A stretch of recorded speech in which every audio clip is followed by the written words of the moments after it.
차가운 달빛이 비추는 거실에서 73세 김순애 할머니는 떨리는 손으로 남편 박만수의 편지를 읽고 있어요.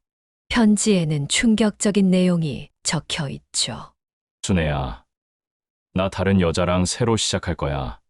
당신 이름으로 된 건 아무것도 없어 나가줘. 순애는 편지를 손에서 떨어뜨리며 눈물을 흘리며 중얼거립니다. 여보 45년을 같이 살았는데 나를 이렇게 버리다니. 나 이제 어떡하라고. 안녕하세요. 빛나는 삶의 기록입니다. 이 채널은 인생의 어두운 순간 속에서도 빛나는 삶을 찾아가는 사람들의 이야기를 전해드리는 곳이에요. 오늘은 73세 김순애 할머니의 이야기를 들려드릴게요. 45년 결혼 생활 끝에 남편의 배신으로 집에서 쫓겨난 순애 할머니. 아들마저 외면하며 엄마 혼자 알아서 해 라는 차가운 말만 남겼죠. 하지만 그녀는 주저앉지 않고 새로운 인생을 찾아 나섭니다. 과연 순애 할머니는 어떻게 다시 일어설 수 있었을까요? 순애 할머니의 감동적인 여정을 끝까지 함께 해주세요. 재밌게 보셨다면 좋아요와 구독 꼭 부탁드리겠습니다. 그럼 지금 바로 이야기 시작하겠습니다. 제주의 어릅 작은 마을, 오래된 한옥집 거실에서 73세 김순애는 남편 박만수와 마주 앉아 있었어요. 45년을 함께 살아온 두 사람의 분위기는 차갑기만 했죠. 만수가 먼저 입을 열었어요. 순애야, 나 너랑 더 이상 못 살겠다. 순애는 손에 들고 있던 바느질을 멈추고 고개를 들었어요. 뭐라고요? 갑자기 그게 무슨 소리예요? 만수가 냉랭한 목소리로 말을 이었어요. 나 다른 여자 있어. 그 여자랑 새로 시작하고 싶어. 솔직히 말해서 우리가 이름만 부부지 무슨 정이 있냐? 애들도 다 크고 나 그 사람이랑 다시 시작하고 싶어. 그러니까 나가줘. 순애는 순간 숨이 멎는 기분이었어요. 여보 45년을 같이 살았는데 그게 무슨 소리예요? 다른 여자.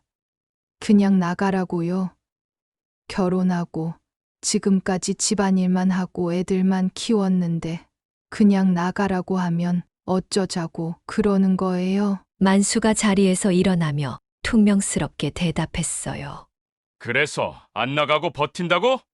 나 혼자 벌어서 산 집이야. 당신은 그냥 애 낳고 밥만 했지. 뭐 했어? 그때 문이 열리며 아들 동혁이 들어왔어요. 순애가 아들을 보며 애타게 말했어요. 동혁아, 네 아빠가 나보고 나가래 어떻게 이럴 수가 있니? 동혁은 어머니를 외면하며 아버지 편에 섰어요. 엄마, 아빠 말 이해해. 엄마도 아빠만 보고 있지 말고 늦기 전에 엄마 인생 찾아. 엄마가 너무 구시대적이야. 순애는 아들의 말에 눈앞이 캄캄해졌어요. 동혁아 너까지 이러면 나 어떻게 내가 너 키우느라 평생을. 동혁이 차갑게 대답했어요. 엄마, 나도 엄마가 답답한 적이 한두 번이 아니야. 집안일에 농사일에 엄마가 아는 게 뭐야. 아빠랑 같이 살 거야. 이제는 엄마 혼자 좀 알아서 해. 그날 밤 순애는 혼자 방에 앉아 눈물을 흘렸어요.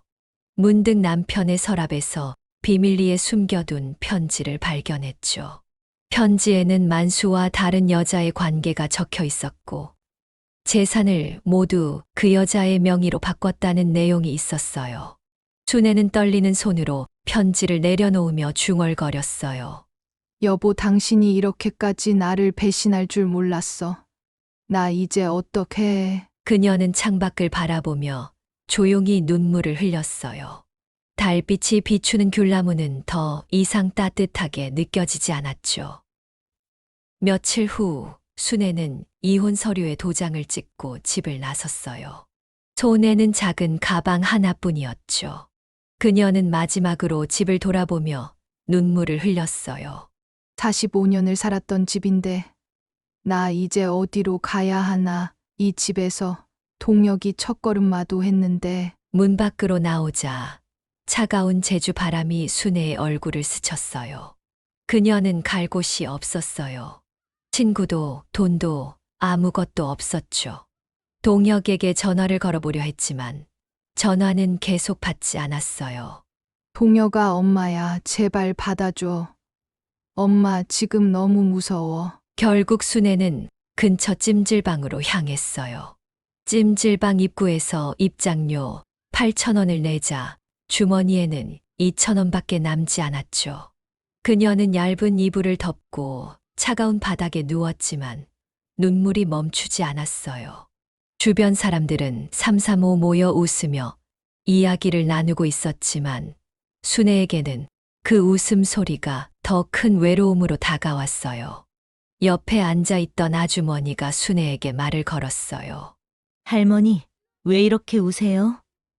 무슨 일 있어요? 순애는 흐느끼며 대답했어요. 남편이 나를 버렸어요. 이혼했는데 갈 곳이 없어서 여기 왔어요.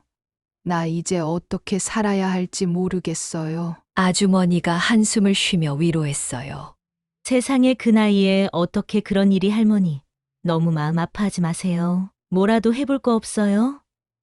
일자리라도 찾아보시든가. 순애는 고개를 저으며 중얼거렸어요. 내가 뭘 할 줄 아는 게 있어야죠. 나 평생 가족만 챙겼는데 나 같은 사람은 할 줄 아는 게 없어요. 아주머니가 순애의 손을 잡으며 말했어요.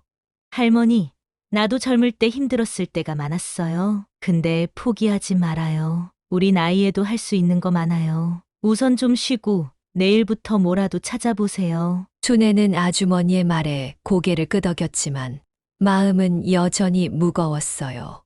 그날 밤 그녀는 잠을 이루지 못했어요. 차가운 바닥 위에서 계속 혼잣말을 했어요. 여보, 당신은 지금 그 여자랑 웃고 있겠지.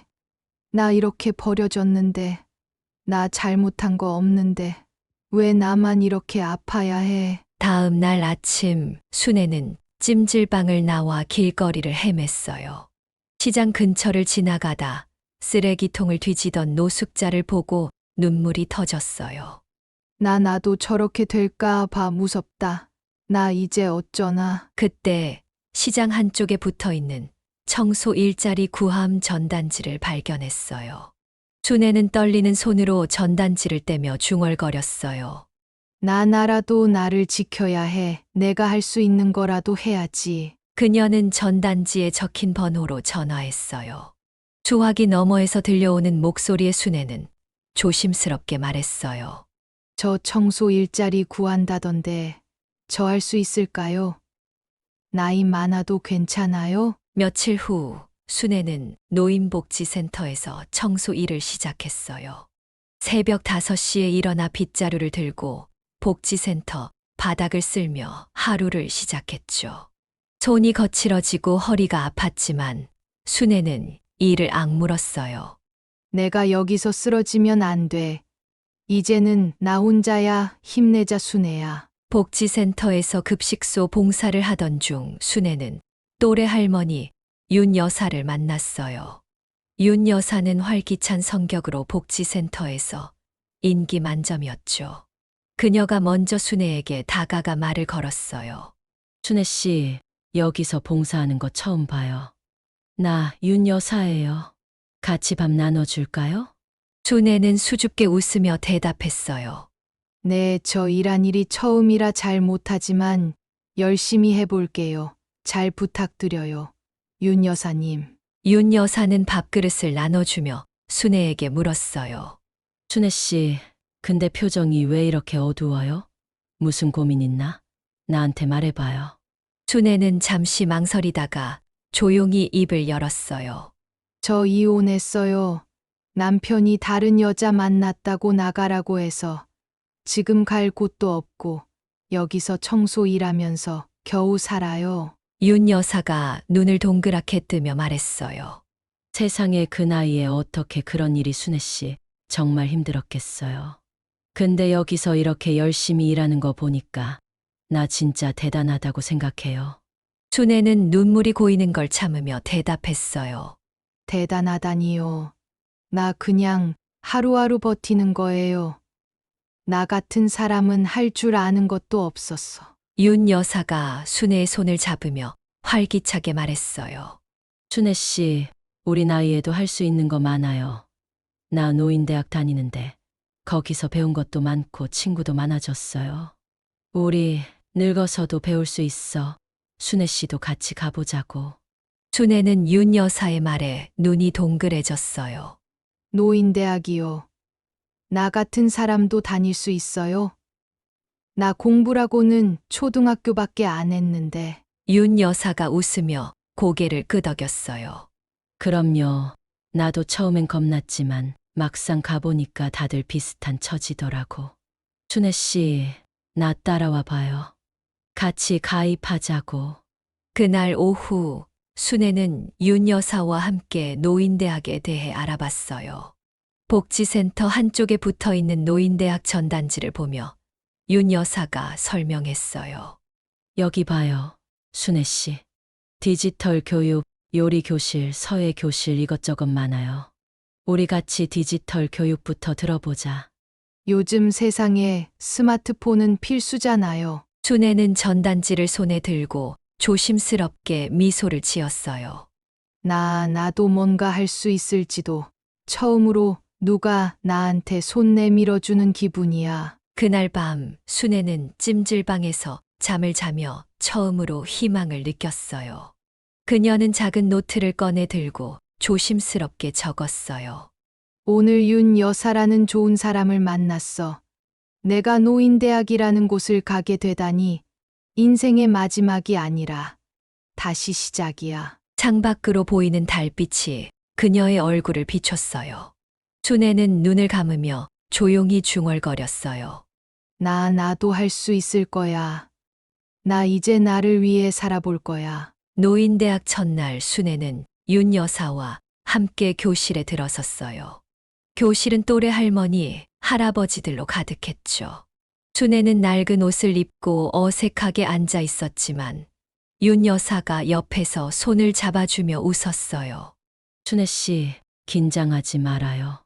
다들 우리랑 비슷한 사람들인데 뭐 재밌게 해보자고. 강사가 앞에 나와 수업을 시작했어요. 자, 여러분. 오늘은 스마트폰 사용법을 배워볼게요. 스마트폰으로 계좌 관리도 할 수 있어요. 여기 보세요. 이렇게 하면 됩니다. 순애가 손을 들며 조심스럽게 물었어요. 저기요, 계좌 관리요. 나 같은 사람도 할 수 있어요. 나 이런 거 처음 써봐요. 강사가 따뜻하게 웃으며 대답했어요. 그럼요. 김순애님, 우리 다 같이 배워볼게요. 천천히 따라와 보세요. 스마트폰 처음 써보시는 분들 많아요. 순애는 스마트폰을 손에 들고 하나씩 따라했어요. 처음엔 손이 떨려 화면을 잘못 누르기도 했지만 계좌 관리 앱을 열고 자신의 이름을 등록하는 순간 눈물이 핑 돌았어요. 내 이름으로 된 게 생겼어. 나 김순애로 처음으로 뭔가 만들었어. 강사가 다가와 순애의 화면을 보며 칭찬했어요. 순애님, 정말 잘하셨어요. 이제 계좌 관리도 하실 수 있겠네요. 대단해요. 수업이 끝난 후 윤 여사가 순애에게 물었어요. 순애 씨, 어땠어요? 나도 처음엔 겁났는데 막상 해보니까 재밌더라고. 우리 다음엔 블로그 운영도 배워보자. 순애가 미소를 지으며 대답했어요. 네, 나도 재밌었어요. 나 이런 거 할 줄 알게 될 줄 몰랐어요. 윤 여사님 덕분이에요. 며칠 후 순애는 블로그 운영 수업을 들었어요. 강사가 블로그에 글을 올리는 법을 가르쳐주며 말했어요. 여러분, 블로그에 여러분의 이야기를 써보세요. 오늘 하루 어땠는지, 어떤 기분이셨는지 뭐든 좋아요. 순애는 스마트폰을 꾹꾹 누르며 첫 블로그 글을 올렸어요. 나 김순애 오늘 처음으로 내 이야기를 써봤어. 73살에 이혼하고 모든 걸 잃었지만 여기서 다시 시작하고 있어. 누가 볼진 모르지만 나 열심히 살아볼 거야. 몇 주 후 노인대학에서 발표회가 열렸어요. 순애는 자신이 만든 블로그를 소개하기 위해 무대에 올랐죠. 그녀는 떨리는 목소리로 마이크를 잡고 말했어요. 저 김순애예요. 저는 73살에 이혼하고 모든 걸 잃었어요. 남편이 나를 버리고 아들까지 나를 외면했어요. 근데 여기 와서 다시 시작하는 법을 배웠어요. 스마트폰도 배우고 블로그도 만들었어요. 나도 할 수 있구나 싶었어요. 발표를 마친 순애는 눈물을 흘렸고 동기들이 박수를 보냈어요. 윤 여사가 무대로 달려와 순애를 끌어안으며 말했어요. 순애 씨 정말 잘했어요. 나 진짜 감동했어. 순애 씨 정말 멋져요. 순애는 눈물을 닦으며 웃었어요. 나도 내가 이렇게 할 줄 몰랐어요. 나 새로운 꿈을 꾸는 것 같아요. 나 이제 더 열심히 살아볼 거예요. 그날 밤 순애는 찜질방에서 잠을 자며 스마트폰을 꺼내 들었어요. 그녀의 블로그에 댓글이 하나 달려 있었죠. 할머니, 정말 멋져요. 저도 힘내게 됐어요. 순애는 그 댓글을 보며 조용히 미소를 지었어요. 나도 누군가에게 힘이 될 수 있구나. 노인대학에서 자신감을 얻은 순애는 마을 시장의 빈 가게를 얻어 시니어 반찬 가게를 시작했어요. 낡은 간판에 손수 순애네 반찬이라고 써붙이고 작은 가게를 꾸몄죠. 첫날 순애는 새벽 4시부터 일어나 김치, 장조림, 나물 반찬을 만들었어요. 내 손맛이라도 믿어보자. 엄마 손맛으로 누군가는 좋아해 줄 거야. 하지만 첫날은 손님이 한 명도 오지 않았어요. 시장 아주머니가 지나가다 비웃으며 말했어요. 할머니가 무슨 반찬 가게야? 요즘 젊은 애들 누가 이런 데서 반찬 사? 그냥 포기하고 집에 가요. 순애는 고개를 숙이며 대답했어요. 그래도 제가 할 수 있는 거라서요. 열심히 해볼게요. 혹시라도 먹어보시면 좋을 텐데. 그녀는 포기하지 않고 매일 새벽 반찬을 만들었어요. 손님은 없었지만 순애는 시장을 오가는 사람들에게 작은 반찬 샘플을 나눠주며 웃었어요. 맛 좀 보세요. 제가 정성껏 만든 거예요. 맛있으면 다음에 꼭 와주세요. 며칠 후 젊은 손님이 반찬을 사가며 말했어요. 할머니, 이 김치 진짜 맛있네요. 엄마가 해주던 맛이 나요. 다음에 또 올게요. 그 손님이 SNS에 올린 사진이 입소문을 타기 시작했어요. 점점 손님이 늘었고 순애의 반찬 가게는 시장에서 유명해졌죠. 어느 날 지역 뉴스팀이 찾아왔어요. 김순애 할머니, 73세에 반찬 가게를 성공적으로 운영하고 계시다고요? 순애는 수줍게 웃으며 대답했어요. 내 이혼하고 모든 걸 잃었는데 다시 시작하고 싶었어요. 이렇게 찾아와 주셔서 고맙습니다. 저 같은 사람도 할 수 있다는 걸 보여주고 싶었어요. 기자가 미소를 지으며 물었어요. 할머니, 앞으로의 꿈이 있으신가요? 순애가 잠시 생각하다가 대답했어요. 꿈이요. 나를 잃지 않고 계속 이렇게 사는 게 꿈이에요. 그리고 나 같은 사람들한테 희망이 되고 싶어요. 그날 저녁 순애는 가게 문을 닫으며 하늘을 올려다봤어요. 별이 반짝이는 제주 하늘 아래 그녀는 조용히 중얼거렸어요. 여보, 나 이제 당신 없이도 잘 살아. 나 이렇게 잘하고 있어. 나 이제 나 자신을 누구보다 사랑해. 이제는 시장에서 순애의 반찬 가게는 늘 손님들로 북적였어요. 한 할머니가 반찬을 사가며 순애에게 말했어요. 순애 씨, 나도 이혼하고 힘들었는데 순애 씨 이야기 듣고 용기 냈어요. 나도 뭔가 해보려고요. 순애가 눈물을 글썽이며 대답했어요. 정말요? 나 때문에 용기 냈다니. 나 진짜 기뻐요. 우리 같이 열심히 살아요. 그녀는 가게 문을 잠갔다가 다시 열고 시장을 걸으며 웃었어요. 순애의 웃음은 더 이상 외롭지 않았죠. 2년이라는 시간이 흘렀고 순애의 반찬 가게는 제주 서문시장에서 가장 사랑받는 곳이 됐어요. 매일 아침 시장 골목은 순애의 반찬을 사려는 사람들로 북적였죠. 순애는 손님들에게 웃으며 반찬을 건네며 말했어요. 오늘은 장조림이 특히 맛있어요. 맛있게 드시고 또 오세요. 여기 김치도 드셔보세요. 오늘 새로 담갔어요. 손님 중 한 아주머니가 순애에게 말을 걸었어요. 순애 씨, 요즘 반찬 가게가 정말 잘 나가네요. 나도 순애 씨 이야기 듣고 용기 내서 작은 가게 시작했어요. 순애가 미소를 지으며 대답했어요. 정말요? 나 때문에 용기 냈다니.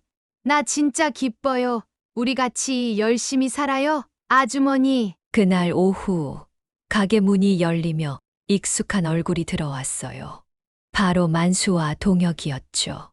만수는 초췌한 모습으로 어색하게 웃으며 말을 걸었어요. 순애야, 나야 잘 지냈어? 동혁이 어머니를 보며 조심스럽게 말을 이었어요.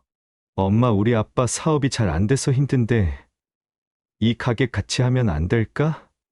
엄마 혼자 하기 힘들잖아. 우리 다시 가족으로 지내면 안 될까? 순애는 잠시 멈칫했어요. 가게 안은 손님들로 북적였지만 그녀의 눈앞에는 2년 전의 아픈 기억이 스쳐 지나갔죠. 만수가 자신을 버리고 다른 여자와 웃던 모습, 동혁이 차갑게 외면하던 순간 그 모든 기억이 그녀의 가슴을 다시 찔렀어요. 그녀는 차분한 목소리로 대답했어요. 만수 씨, 동혁아, 나 이제 당신들 없어도 잘 살아. 이 가게는 내 땀으로 만든 거야. 새벽 4시에 일어나 반찬 만들고 손님들한테 하나씩 나눠주면서 내가 일군 거라고. 만수가 애원하듯 손을 내밀며 말했어요. 순애야, 우리 45년을 같이 살았잖아. 나 좀 도와줘. 나 지금 갈 데 없어. 그 여자도 나 버리고 갔어. 나 진짜 잘못했어. 순애는 만수의 손을 뿌리치며 단호하게 대답했어요. 45년 동안 같이 산 나를 한순간에 짓밟았던 당신이잖아요. 나 버리고 다른 여자 만난 것도 당신이고 재산 다 숨긴 것도 당신이에요. 나 그때 찜질방에서 밤새 울면서 얼마나 힘들었는지 알아요. 나 이제 내 인생 살 거예요. 동혁이 울먹이며 말했어요. 엄마, 나 잘못했어. 그때 아빠 편 들어서. 미안해. 나 그때 너무 어리석었어. 나 진짜 엄마 보고 싶었어. 순애는 아들을 바라보며 잠시 눈물을 글썽였어요. 동혁을 낳고 밤새 울던 아기를 달래던 날들, 첫걸음말을 떼던 순간이 떠올랐죠. 하지만 그녀는 이내 고개를 저으며 말했어요. 동혁아, 나도 너 사랑해. 근데 나 이제 엄마가 아니라 김순애로 살 거야. 내가 집 쫓겨나든 나가고 지금까지 연락 한 번 했어? 당신들 때문에 나 너무 아팠어. 나 이제 나 자신을 지킬 거야. 나를 위해서라도 당신들 곁으로 안 돌아갈 거야. 그녀는 가게 문을 잠갔다가 다시 열고 나와 손님들에게 웃으며 말했어요. 오늘은 여기까지예요. 내일 또 맛있는 반찬 준비할게요. 다들 조심히 들어가세요. 만수와 동혁은 가게 앞에 서서 순애의 뒷모습을 바라봤어요. 만수가 중얼거렸어요. 순애야, 당신 이렇게 잘 지낼 줄 몰랐다. 내가 잘못했어. 내가 당신을 몰랐던 거야. 동혁이 아버지를 보며 말했어요. 아빠, 우리 엄마한테 너무 큰 상처 줬어. 엄마 이제 우리 없이도 잘 사는 거 같아. 나 진짜 후회돼. 순애는 시장 골목을 걸으며 하늘을 올려다봤어요. 제주 하늘은 맑고 푸르렀죠. 그녀의 눈에는 눈물이 맺혔지만 걸음은 단단했어요. 나 이제 자유야. 나 이제 나를 사랑해. 당신들 없어도 나 이렇게 잘 살아. 그녀는 가게로 돌아와 문을 잠갔다가 작은 노트를 꺼내 들었어요. 오늘 만수 씨랑 동혁이 왔어. 나 단호하게 말했어. 나 이제 나를 지킬 거야. 나 잘했지. 시간이 흘러 순애의 반찬 가게는 지역 장터에서 가장 장사가 잘 되는 곳이 됐어요. 매주 장터가 열릴 때마다 순애의 반찬을 사려는 사람들로 긴 줄이 늘어섰죠. 순애는 손님들에게 웃으며 반찬을 건네며 말했어요. 오늘은 멸치볶음이 특히 맛있어요. 맛있게 드시고 또 오세요. 여기 나물도 드셔보세요. 제가 아침에 직접 볶았어요. 손님 중 한 젊은 여성이 순애에게 말을 걸었어요. 할머니, 저 이 반찬 먹고 엄마 생각났어요. 할머니 손맛 진짜 대단해요. 다음에 또 올게요. 순애가 미소를 지으며 대답했어요. 고맙습니다. 나 이런 말 들을 때 제일 행복해요. 다음에 또 오세요. 예쁜 아가씨. 그녀의 이야기는 지역 라디오에도 소개됐어요. 라디오 진행자가 순애와 통화하며 물었어요. 김순애님, 73세에 이혼 후 반찬 가게를 성공적으로 운영하고 계시다고요? 어떻게 이런 일을 해내셨어요? 순애가 웃으며 대답했어요. 네, 힘들었지만 나를 믿고 다시 시작했어요. 처음엔 정말 무서웠는데 여기저기서 도와주는 분들 덕에 여기까지 왔어요. 노인대학에서 스마트폰도 배우고 블로그도 시작했어요. 응원해 주셔서 고맙습니다. 진행자가 다시 물었어요. 순애님, 앞으로의 꿈이 있으신가요? 순애가 잠시 생각하다가 대답했어요. 꿈이요. 나 나를 잃지 않고 계속 이렇게 사는 게 꿈이에요. 그리고 나 같은 사람들한테 희망이 되고 싶어요. 나도 할 수 있었으니 다른 사람들도 할 수 있다고 말해주고 싶어요. 나 같은 아픔 겪은 분들한테 힘이 되고 싶어요. 라디오 방송 후 순애의 블로그에는 수많은 댓글이 달렸어요. 할머니 정말 멋져요. 저도 용기 내게 됐어요. 순애님 꼭 건강하세요. 항상 응원할게요. 저도 이혼하고 힘들었는데 순애님 덕분에 다시 시작해보려고요. 순애는 댓글을 보며 눈물을 글썽였어요. 나도 누군가에게 힘이 될 수 있구나. 나 이렇게 잘하고 있어. 나 진짜 행복해. 그날 장터에서 반찬을 팔던 순애는 문득 하늘을 올려다봤어요. 제주 하늘은 맑고 푸르렀죠. 그녀는 조용히 중얼거렸어요. 잘했지. 나 이렇게 빛나고 있어. 이제 나를 사랑해. 해질녘 순애는 장터 앞에서 웃으며 걸었어요. 시장 골목을 지나며 그녀는 손님들에게 인사했어요. 내일도 오세요. 맛있는 반찬 준비할게요. 다들 조심히 들어가세요. 그녀는 시장 끝자락에 서서 귤나무가 보이는 언덕을 바라봤어요. 귤나무 사이로 해가 지는 모습이 눈부셨죠. 순애는 조용히 혼잣말을 했어요. 나 당신 없이 더 빛나. 나 이제 정말 행복해. 그녀는 언덕 위로 올라가 귤 하나를 따서 손에 들었어요. 귤 껍질을 까며 그녀는 미소를 지었어요. 순애의 뒷모습은 더 이상 외롭지 않았죠. 그녀는 귤을 한 입 빼어 물며 시장을 내려다봤어요. 시장은 사람들의 웃음소리로 가득했고 순애의 가게는 그 중심에 있었어요. 오늘 김순애 할머니의 감동적인 이야기는 어땠나요? 73세의 모든 걸 잃고도 포기하지 않고 새로운 삶을 찾아 빛나게 된 순애 할머니의 여정을 함께 해주셔서 정말 감사합니다. 이 이야기를 통해 저는 나이와 상관없이 언제든 새로운 시작이 가능하다는 걸 다시 한번 느꼈어요. 순애 할머니처럼 우리도 힘든 순간에 주저앉지 않고 나 자신을 사랑하며 앞으로 나아갈 용기를 낼 수 있지 않을까요? 여러분은 어떤 순간에도 자신을 잃지 말고 스스로를 믿는 게 얼마나 중요한지 한번 생각해 보셨으면 좋겠습니다. 빛나는 삶의 기록과 함께한 오늘의 이야기는 여기까지입니다. 다음 영상에서도 더 감동적인 이야기로 찾아뵙겠습니다. 감사합니다. 안녕히 계세요.